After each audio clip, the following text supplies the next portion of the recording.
के घर जले तो चुप रहो, हिंदुओं की लाशें गिरें तो भी चुप रहो।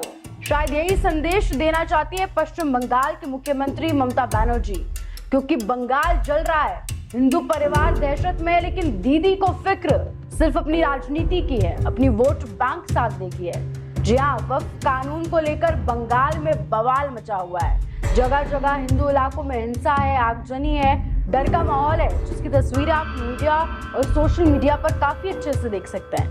लेकिन दीदी कहती है कि ये सब थोड़ी बहुत अशांति है, तमाम हिंदुओं की जानें जा चुकी हैं और दीदी को सिर्फ ये अशांति लग रही है।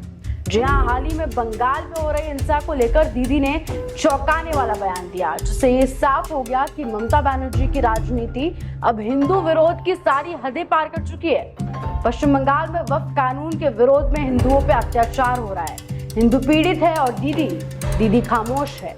एक तरफ बंगाल सुलग रहा है, दूसरी तरफ वो अपराधी जो बंगाल को जला रहे हैं, जिनकी वजह से बंगाल सुलग रहा है, उन्हीं इमामों के साथ दीदी बैठक कर रही है और केंद्र सरकार पर हमला बोल रही है। दीदी का कहना है कि ये सब केंद्र सरकार की गलती है, पीड़ितों से तो मिलना तो दूर की बात, उल्टा प्रधानमंत्री और गृह मंत्री पर सवाल खड़े कर रही है दीदी का कहना है कि हमने तो संसद में लड़ाई लड़ी है। उन्होंने इमामों से बैठक के दौरान केंद्र सरकार पर हमला बोला और कहा कि किसी भी अमानवीय और अत्याचारी कानून को लागू न करने की अपील करते हुए केंद्रीय गृह मंत्री अमित शाह पर नजर रखने की सलाह दी। मतलब जो एक तरफ जहां बंगाल सुलग रहा है, दीदी को उसकी कोई परवाह नहीं है, उसको दीदी ने शांति का नाम दे दिया और मामला साइड में कर दिया। जो गलती हो केंद्र सरकार की है, मतलब दीदी साफ कह रही है कि हिंसा तो होगी, उस पर दीदी को कोई आपत्ति नहीं है, लेकिन गृह मंत्री अमित शाह बंगाल में हिंदुओं की रक्षा भी ना करे, उन्हें सुरक्षा भी प्रदान ना करवाएं।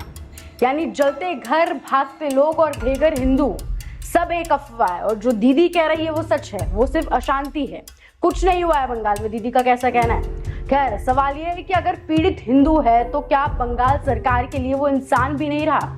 और सबसे बड़ा सवाल, गौर से सुनिएगा, अगर टीएमसी वाकई वक्फ एक्ट के खिलाफ है तो फिर बंगाल में हो रही इस आगजनी का जिम्मेदार कौन है?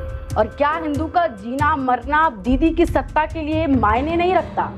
आपकी राय क्या है कि सच्चाई किसके पक्ष में और ममता बनर्जी किसके पक्ष में है? हमें कमेंट करके जरूर बताइएगा और इस तमाम अपडेट्स के लिए बने रहे राजस्थान के साथ।